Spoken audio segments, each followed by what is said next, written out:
We're now starting the 315 presentation, Defeating Social Engineering with Voice Analytics by Doug Mohney. Testing. Everybody? Do I need to move the mic up, or can everybody hear me okay? Everybody got me? You got me good? Good in the back? Okay. What I'm going to do is talk about where I'm coming from. I'm going to talk about voice analytics, defining that, talk about the applications of voice analytics today in the real world, and then take some of those real world models, templates, and then apply them to using voice analytics, that technology, as a defense against social engineering attacks. By no means. Defeating is probably a little bit of an extreme word, especially considering how creative people can be. I should change that to defend. All right, where am I coming from? I've been the news and online editor for Vaughn Magazine for about 3 years. We cover VoIP and IP communications. Remember that. We're going to come back to that in a second. I also cover security issues and enterprise issues. If you want a real-world consultant on IT security issues, go hire one, not me. I'm going to talk about voice analytics. What is it? Again, talk about how features of voice analytics are being used in the corporate sector for security purposes today, and then applying voice analytics as a defense layer against social engineering attacks. So voice analytics, what is it? Definition, basically it's analyzing the spoken content of, I'm going to go on a limb here and say recorded conversations. Mostly we mean telephone conversations. You'll also see vendors refer to their solutions, and they'll talk about speech analytics. It's the same thing. It's being able to look at a voice conversation, either off the phone or on the radio in some cases, and pulling out data out of it in order to do useful things. For this presentation, we're going to talk about voice print identification. We're going to talk about word spotting, that is actually plucking out or identifying words within a conversation. Talk about emotion detection a little bit, and then we'll talk a little bit about talk analysis, where companies look at words they've spotted, emotion detection, and combined all that with call data and statistical analysis to come up with some interesting findings, especially in the call center world. Basically, you can think of voice analytics as data mining phone calls. I really didn't mean the NSA, but I want to put this into perspective. The legend of Echelon is a national security agency, slurps up all overseas phone calls. Then massive computer farms scan those calls for keywords and voice prints. There's been speculation that the U.S. government has had this capability as early as 1982. If you look at the work by James Banford, The Puzzle Palace. Anybody read that? Yep. I got one person. Yeah, I got one person in the back hiding. And then later on, you had a report of the Echelon program between 1999 and 2000. So, if you want to go and assume that 1982 is the earliest capability, there's been about 24 years plus or minus of development of being able to go into phone calls and pulling out keywords. But the reality today, it's a lot more corporate. Corporate America has its own Echelon program. And what do I mean by that? Voice print and voice analytics are in use in call centers today. And again, the big users are call centers. And call centers, what do I mean by a call center? Basically, anytime you make a phone call for customer service, where it's not sent overseas, even sometimes when it is sent overseas, for technical support or for billing problem or things like that, it goes into a call center. Call centers are using voice analytics technology for fraud detection and fraud prevention. They're using it for operational efficiencies, for doing things like training, for call escalation. And more, they're mining that data that they're collecting from the thousands and thousands of calls they give every day. They're mining it for real-time business intelligence. They're able to look at the text, in essence, of what happens when people call in, and they're able to spot things like competitors' offers, or problems in their customer service.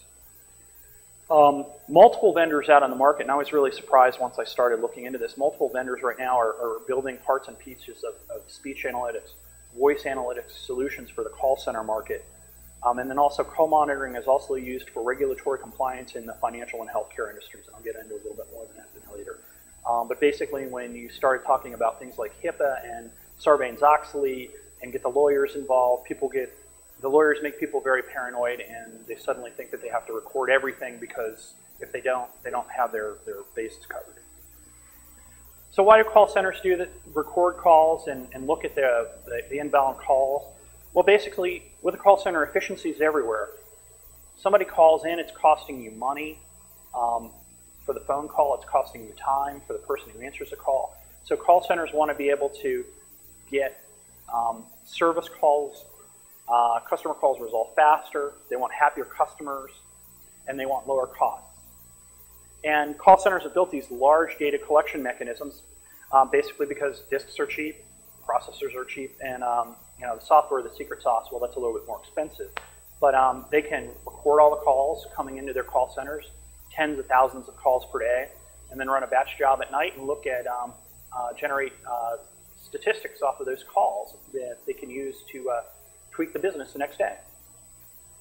Voice analytics, like I said, it allows companies to spot, is already today allowing companies to spot competitive trends, what their competitors are doing in real time, basically. Enabling technologies. Everybody's running IP, everybody's talking about IP PBXs these days. And once you turn something into bits, the next step from turning something into bits is you can do anything with it. Over the last 2 to 3 months, there's been a flood of press releases from different vendors saying that they'll give you a software module, or they'll give you a 1U rack mount box that you can plug into your data center rack, and you can record all the phone calls that goes on within the business. What you're starting to see is that as IP PBX vendors need more features to sell their products, a recording capability is going to get built into IP PBXs as a standard feature. Right now, most companies, it's an add-on, it's a third-party add-on. You go buy your IP PBX, you go buy your third-party software package, you plug the two things in, and then all of a sudden all the calls within a business are recorded and written out on the disk. And again, cheap processors, cheap disks. You can store everything, you can analyze everything. Software is off the shelf. Like I said, there are many vendors who are doing voice print identification, and they're also the more sophisticated upper end types are doing analysis. So if you're already recording calls for regulatory purposes, or if you're already recording IP phone calls for what they call quality assurance purposes, being able to take that data and mine it is the next step. Okay, and again, like I said, contact centers, they want to data mine all the thousands of phone calls that come into them on a daily basis. Financial institutes, banking and insurance, especially, are starting to use voice analytics as a filter mechanism to spot cons. We'll get them, and insurance fraud. I'll get into more of that a little bit later. And then commercial organizations want to ensure the confidentiality of their data. So I want to talk a little bit about voice print identification and some of the other features of the things you can do with calls. And then I'm going to put it all together in a package later on. Voice print identification is probably the thing that we're most familiar with. The voice is my password type of thing.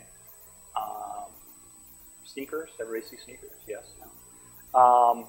Where you've got a unique digital pattern to your voice, and it's a biometric means of identifying somebody based upon the sound of your voice.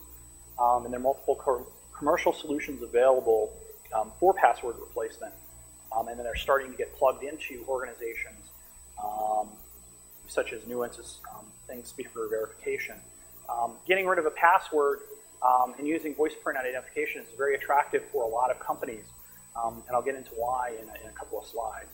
But Nuance, for instance, claims that they have over 150 million secure calls, whatever that means, annually, out of their customer base, and then The people using them are financial services, telecommunications, utilities, transport, and manufacturing. What are the commercial benefits of using voice print ID? Well, guess what? You get rid of pins and password administration. And it sounds like a trivial thing until you scale from, from 10 people using, having to deal with 10 people with user IDs and passwords to tens of thousands of people that have passwords or pins.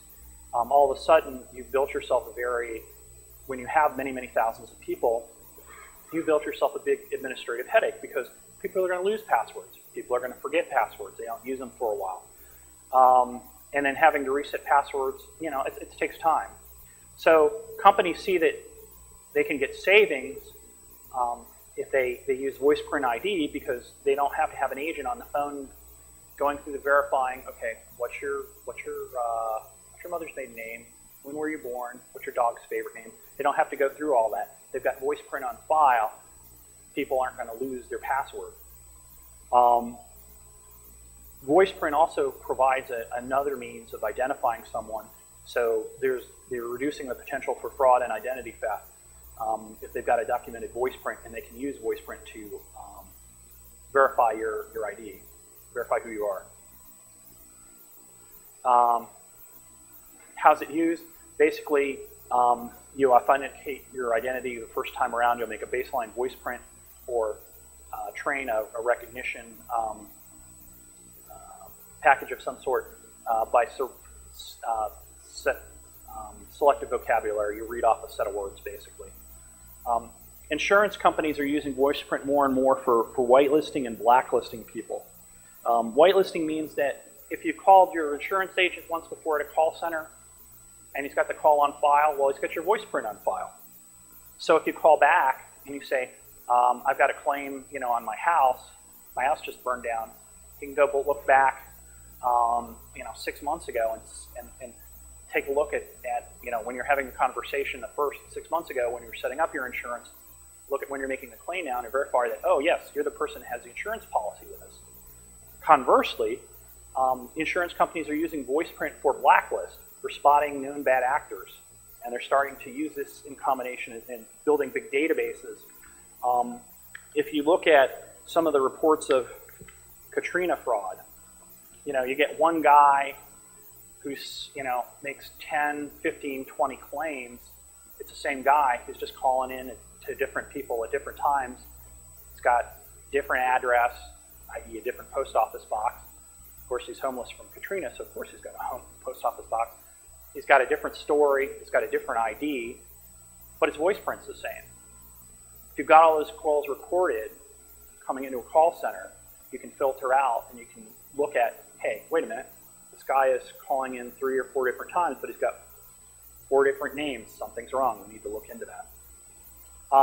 More and more, you're likely to see a voice print start to proliferate for more consumer financial uses, such as verifying your ID for credit card or some banking applications in the next few years, just because all you have to do is speak and they know who you are. Again, you don't have to go through this multi-minute thing of identifying your social security number, your mother's maiden name, or whatever. You don't have to remember that either. Again, plenty of vendors offering this, and then making the claims that you implement voice print as a password replacement, you reduce your admin expenses, and cut down on your live agent support.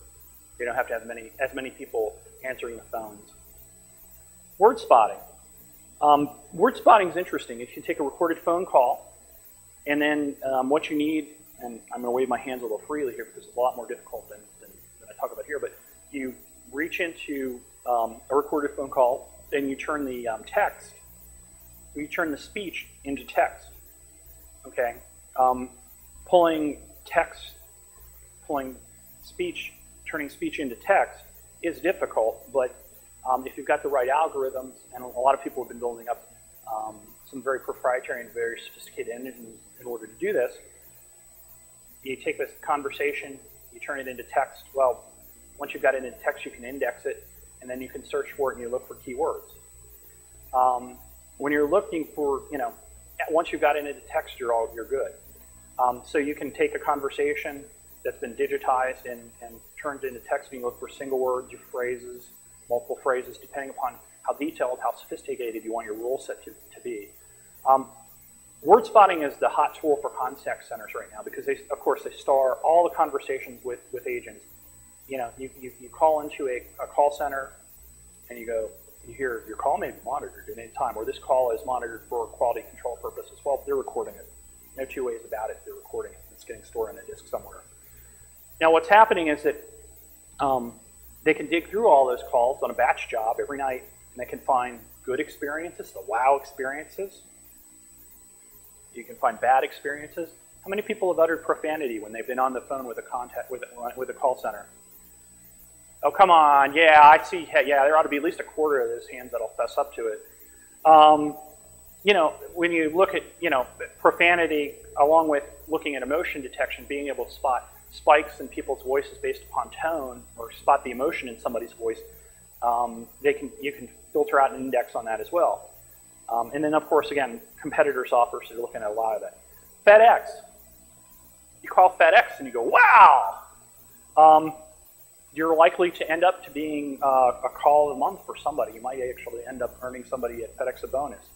FedEx searches all inbound calls to their call center for wow, not, oh wow, this is cool, man. They look for the word wow several times within their recorded calls, and they look for that emotion spike.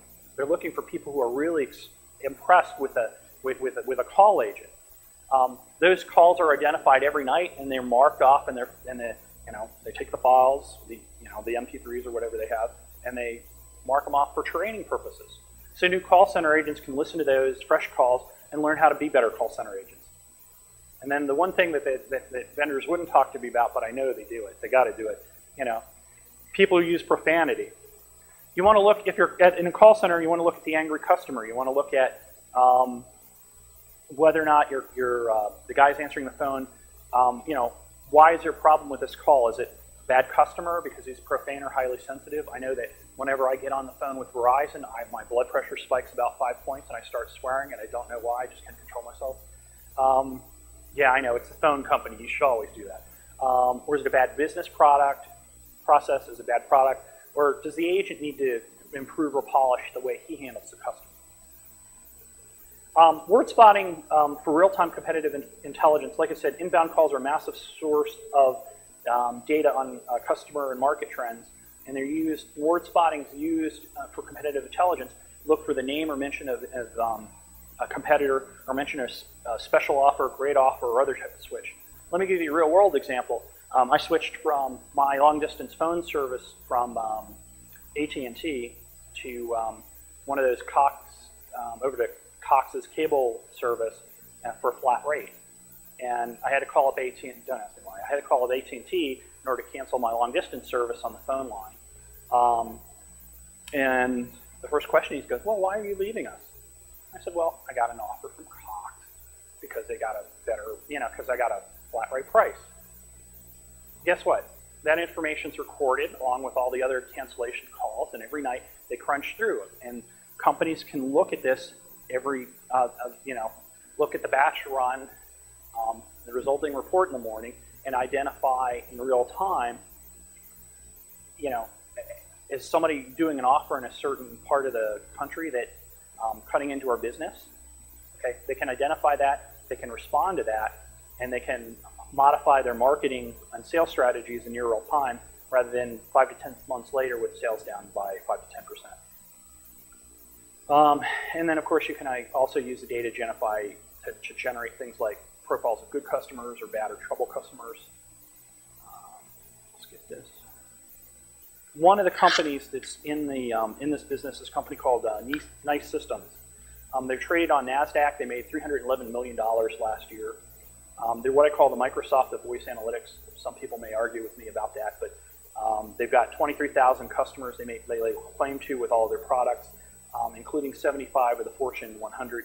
And their customers include American Express, Citibank, FedEx, Home Depot, Nextel, Time Warner, and Vodafone. And the interesting thing when they talk about their voice analytics solution, they emphasize the fact that they improve business and operational performance, and they also address the fact that they can find security threats and allow people to identify security threats and be proactive to those security threats when they call in. Now, the interesting thing about NICE systems is that they support Nortel, Cisco, Avaya, all of the name brands.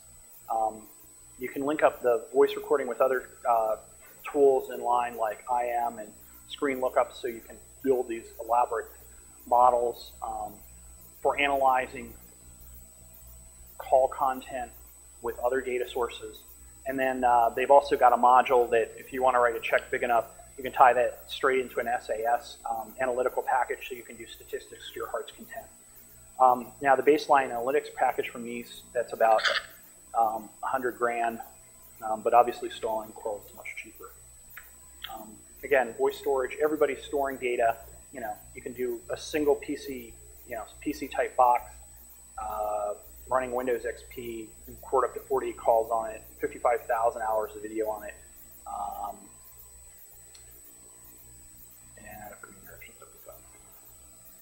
And then NICE thinks that everybody should store things, and you look at the customer trends, you look at the trends in the enterprise space today, everybody's got an IP PBX is thinking about storing their calls because they think they can do something with the data.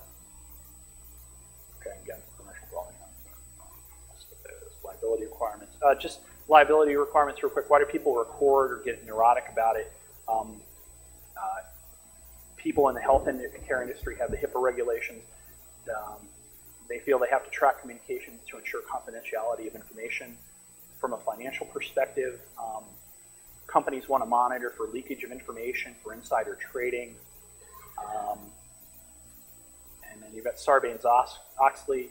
So everybody's paranoid about what the requirements for Sarbanes-Oxley are. So lawyers have skewed things to overkill.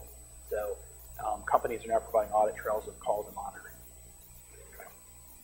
And we talked about that. Well, how do you use all these techniques to defend against social engineering? An interesting data point when I was going researching, there's a company called Vocent. Anybody from Vocent? No? They had a white paper on their website that said social engineering and identity theft, how criminals exploit your call center. That white paper is now removed from their website. Social engineering, a lot of times, is the way in order to break security. An outside caller impersonates an insider or calls in and tries to get information such as phone numbers, passwords, websites, things like that, names of equipment. So they can gather a number of pieces of information so they can build a mosaic that they can use to ultimately direct their attacks and break into systems.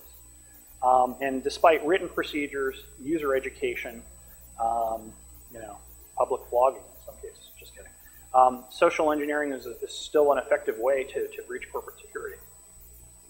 But if you're monitoring all phone calls and you're recording all phone calls through an IP PBX, all of a sudden you've got a bunch of software tools you can apply to that IP PBX, such as whitelisting, blacklisting, word spotting, and voice analytics to spot attacks and in some cases be able to respond to them in near real time.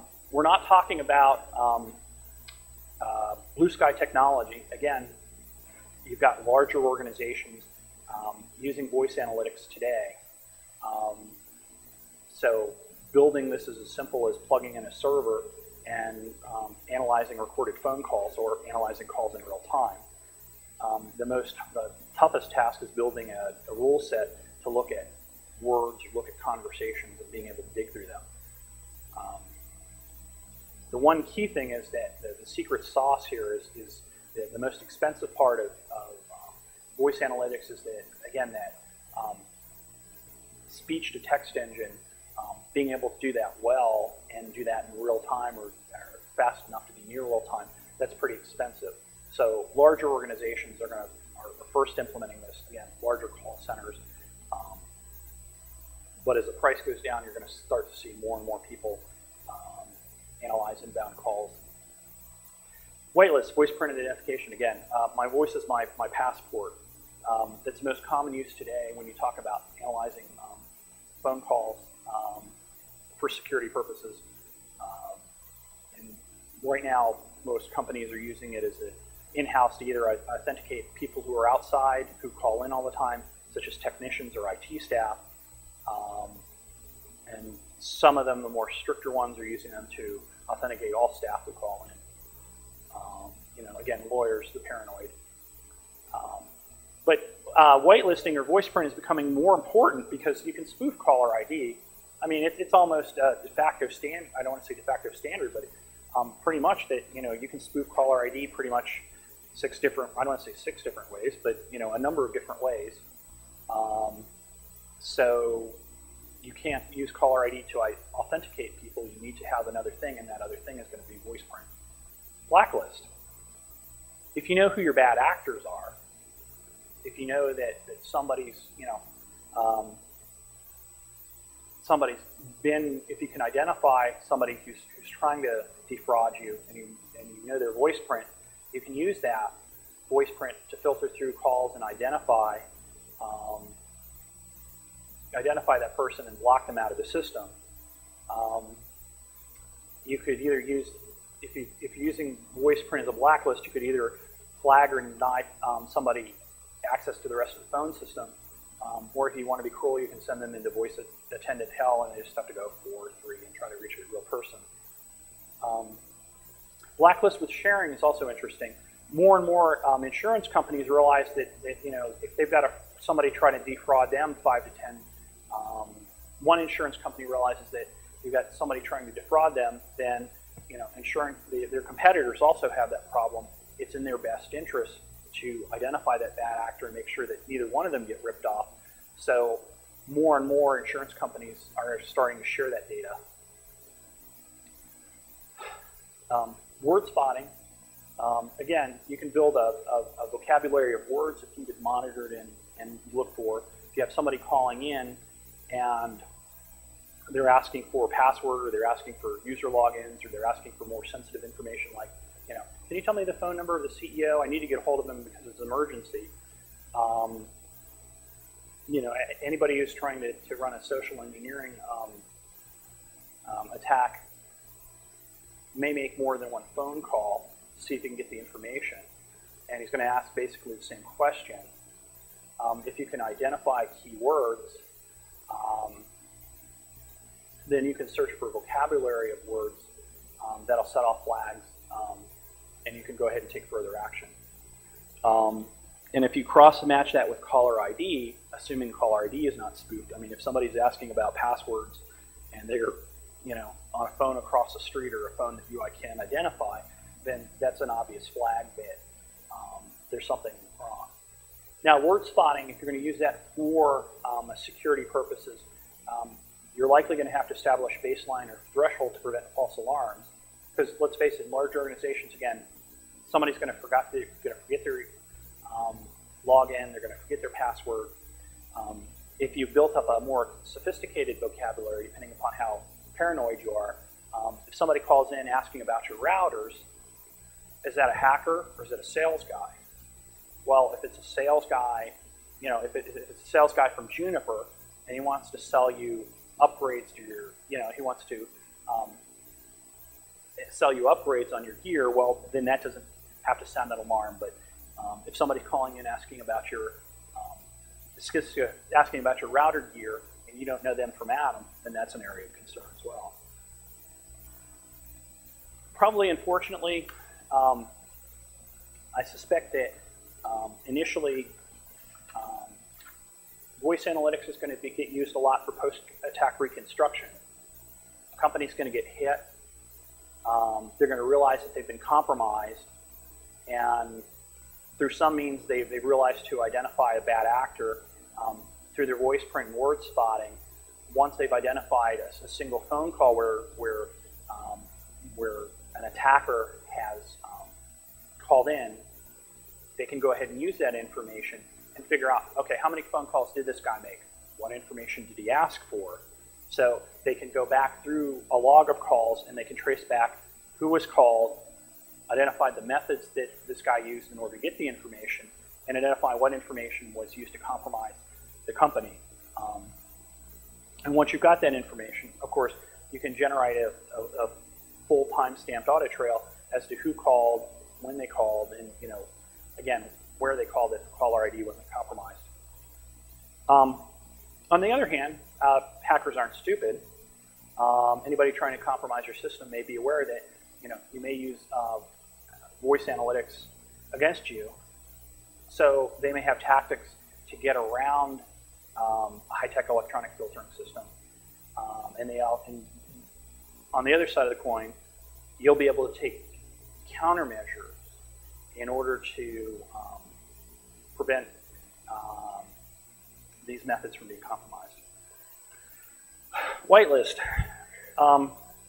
Again, if you look at sneakers, my voice is my passport, and then you had somebody using a tape recorder, and then you had this whole elaborate scene where this woman was trying to get this geek to say passport. These days, you don't need a tape recorder. You can just use anything like, I don't know, an iPod to record, or an MP3 player to record somebody's voice print, and then use a laptop to polish up the product. You can play it on an iPod, you can play it on an MP3 player in order to simulate a voice print. Now, the countermeasure for that is if somebody's trying to beat voice print with a CAN thing, you can use emotion detection. Because if somebody's playing you a canned response, they're not going to be able to spike, make things happy, make things sad, but the underlying software analyzing the call can detect that. Another countermeasure that people are going to use is what I call the phrase that pays. When you go into HR to get your voice print logged in the future, they're going to give you a list of 25 random words to repeat. They can get a voice print and a vocabulary that they can recognize you by. Now, what's going to happen is if you need to be authenticated in an automated fashion, you'll have some sort of daily random generated phrase that you'll have to repeat on the fly, and then you'll have a certain amount of time in order to repeat that phrase in order to be authenticated. That's going to be much harder to spoof rather than a single sentence CAM phrase. Especially if you're trying to, you're not going to be able to cut and paste words that fast. Word spotting. It's a little bit harder to beat, but people are going to be creative about it. I mean, if an attacker knows that you have certain hot words that you look for, like password, like user ID, they'll probably try to use some sort of substituted phrases. But that could also be very awkward. If you're going to ask somebody for their user ID and password, what's a synonym for user ID? Your login. Okay, well, we'll put that in the vocabulary we'll analyze, and so forth. Alternatively, if somebody's running an attack and they realize that you're looking for words, people are going to be running a slow attack to avoid that baseline or threshold of things. Because again, you're going to have a certain amount of phone calls during the course of the day where people are talking about passwords, either getting a new password set up, or again, if you're looking for routers as your hot word, your Juniper rep's going to call in to try to sell you XYZ, and he's going to talk about routers. The canny attacker is probably going to do something where he makes a call a day or a call per week, something that doesn't set off alarms, but something that he can gather the information he needs and build his mosaic. It's going to take him longer, but he'll still do it. Alternatively, the attacker can try to get as much needed information, all the needed information he needs as fast as possible to set up an attack, gather it, build his picture, go in, break the system, and get out, all before security has a chance to react. But that's it's going to be a lot trickier if there's a lot of key pieces of information he or she needs. And again, countermeasures for word spotting. You can build rule sets, if, then, else's, ands, to match keywords to your heart's content. It'll increase your rate of false positives or alarms, but some people are going to live that. And again, you can also mix keyword monitoring with unique voice print. So how do you beat the blacklist? Let's say, for instance, I have Kevin Mitnick's voice print on file. Well, all Kevin has to do is get a friend or a circle of friends to go and ask a question at a time for a social engineering attack and gather the information that way. You don't have to be the sole actor involved to gather information in order to beat a blacklist. On the other hand, it requires multiple people to be involved. Well, how many people can you have involved? And I saw this in Benjamin Franklin. How many saw that and thought of Karl Rove or Dick Cheney? 3 can keep a secret if 2 are dead. Okay, the more people you have involved in terms of an attack, the larger the potential for leaks, the larger the potential of just having to deal with psychodrama. I mean, things get more complicated. Another countermeasure again is the shared blacklist. Companies are going to share blacklists of voice prints. If they share them around in real time, social engineering attacks are going to get detected faster. Tactics, I love this one. Hack the analytics box. Voice analytics systems, most of them are Windows-based. Your best case is that if you have an analytics box running and it goes through some sort of denial of service or the server crashes for some unknown reason, well, hey, guess what? That gives you an indication you're being attacked. Now, the attack crash is going to give you a date or time for when you might have been penetrated. Worst case is if somebody owns the box and understands the software, everything on the box is fair game, and they're going to be able to edit whitelist, blacklist, vocabulary, monitor phrases. So the countermeasure to that is secure an analytics box that's going to process voice just like you would anything else. You got to secure physically, you got to secure the network. And then the one thing I think that goes without saying is that whoever operates this box has to be a trusted character, because if he's an inside guy, then this layer of security is blown if he's the guy that's crashing your network. Summary. Okay. Again, voice analytics is being used today in call centers, in the Fortune 500 and government applications to spot fraud, to identify people. Again, the insurance companies are the big ones. They want to save money. They want to catch people trying to rip them off.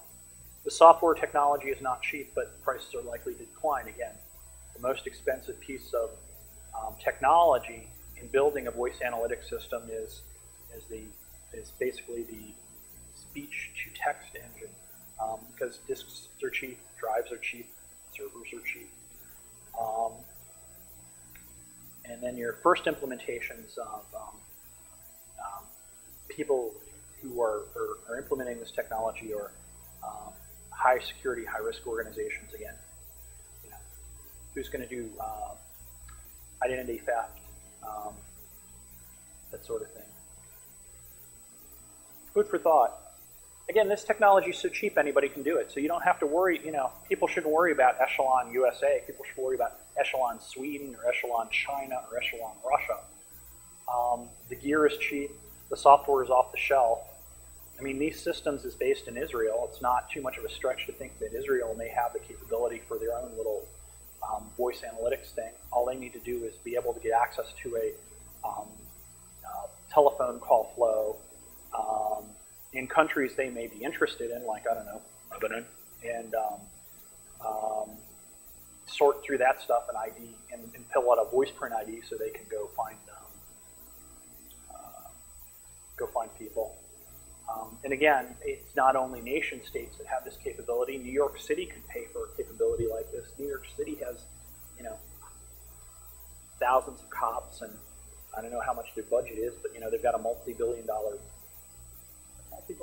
police budget. I don't know. But anyways, for somebody like New York City to build their own system to process through phone calls and find people by voice print ID is not a big stretch of the imagination. It's not just for Big Brother anymore. In terms of the U.S. government, it's any government that can go buy the software. Corporate government, true. Well, you've got no privacy. Again, the trend is if you've got an IP-PBX, the next step is, well, we want to record all phone calls in and out because we want to analyze the data or we want to protect ourselves. The downside of this is if you work for an exceptionally paranoid private employer, you can monitor phone calls for things like if you're looking for a new job, you call your boss a fuckhead once too often. I mean, it's easy enough to do. And then finally, if you thought that, DNA was bad, that is, if you leave your DNA everywhere, well, your voice print, you can pull that off of speeches, pull that off of public conversation, phone calls, podcasting. Your voice can be found everywhere. BBN actually has a service where they're taking podcasts, they're doing speech to text, and then they're indexing podcasts based upon the words in podcasts on the internet. One step beyond that is you can use, build your own database or index of voice print IDs to identify people, which brings us to Google Voice. One day, somebody like Google or somebody else may actually have a database of verified voice print that people can access to make sure that if you're calling, if somebody calls you and their caller ID says X, you may be able to punch a button and feed their voice print over to Google, and Google may be able to go, user verified, and then you can go talk to them.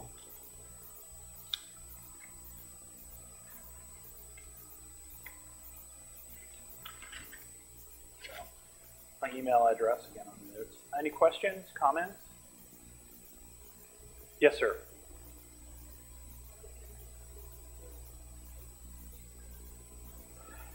Well, I think that they're kind of focused on, they're more focused on the U.S. government. They're less focused on big business because, frankly, your privacy, quote unquote, in the workplace is practically nil because your employer has the right to read through your email if it's sitting on their server. The employer has the right to look at inbound email traffic to determine if you're looking at porn on company time. Your employer does indeed have the right to monitor your calls with a couple of exceptions. One of the exceptions is that they can't monitor a call between you and your doctor, and I forget what the other one is. It's probably like can't monitor a call between you and your lawyer, but guess what? If you're running an IPPBX and everything's getting recorded, how do you sort that out? Is there a button on your phone that you press and mark privacy? No. I think that, longer term is that you accept the fact you have no rights when you work for a company other than being a sole proprietor and use your cell phone if you have to make personal calls. Yeah, the days of phone sex at the office, they're gone. To be flippant. But to go back to your question, I haven't, it hasn't become a big deal yet. Just because I think it's a battle that they're not really thinking about at this time. They're more worried that they have a limited number of lawyers, and their focus more now is more on at the government level what the U.S. government is doing, rather than thinking about what corporations are doing. And they have got a tough road to battle because, again, you go for an employer, you don't have a lot of rights. I mean, as an employee, you don't have a lot of rights. Yes.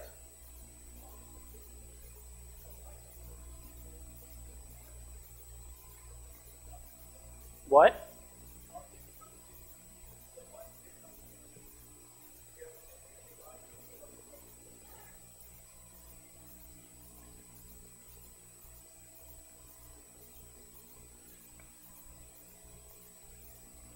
I'd say, well, if it's a canned phrase, it's fairly easy to spoof voice print. Okay, you start getting to what's the quality of the sample that you got, right? And I'm assuming if you've got a good sample, and if you've got a canned, and if you've got a canned phrase or a small set of words, then working a spoof for voice print isn't that hard. Again, you go back to Sneakers. I don't know. Did you see the movie Sneakers? Pardon? MIT?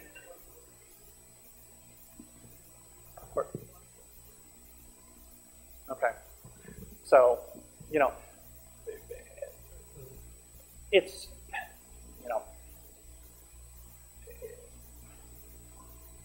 let's just say that for a small, again, if for a limited set of items or phrases, it's probably within the realm of possibility. Once you start using more words or phrases, then it becomes harder to spoof voice print.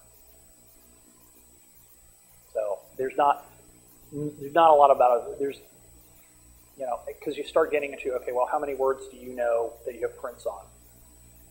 And you start getting into a lot of variables. Okay, well, how is the sample taken and things like that? You know, so because each word you say is going to have its own unique characteristics. And how you string them together, that's going to be another set of unique characteristics. So, okay. Other questions? Yep, I guess that tops it. Thank you very much.